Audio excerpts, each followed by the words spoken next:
जब हम भगवान शिव के बारे में सोचते हैं तो मन में एक शांत, ध्यान में लीन योगी की तस्वीर उभरती है ना?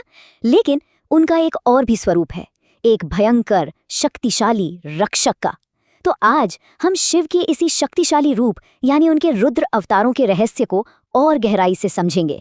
तो सबसे पहले ये जानना जरूरी है कि रुद्र शब्द का आखिर मतलब क्या है। इसके दो बहुत गहरे अर्थ हैं।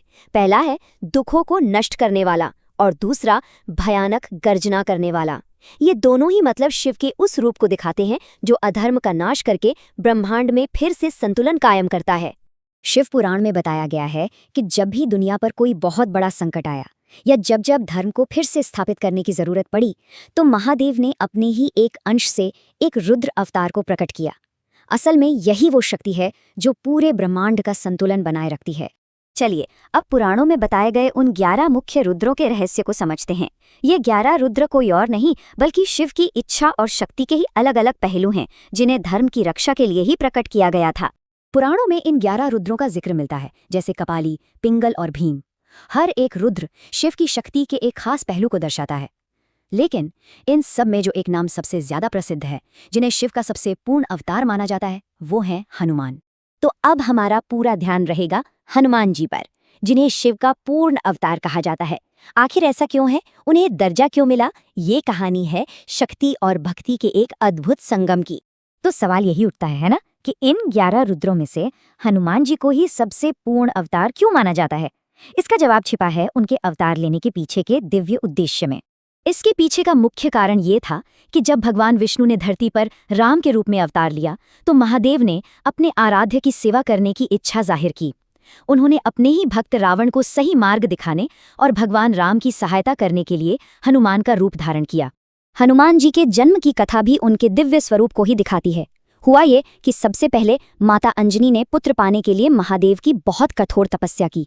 फिर शिवजी ने अपनी दिव्य शक्ति का एक अंश पवन देव यानी वायु को सौंप दिया और आखिर में पवन देव ने उस अंश को माता अंजनी तक पहुंचाया, जिससे जन्म हुआ हनुमान जी का, जिन्हें हम सब पवन पुत्र के नाम से भी जानते हैं।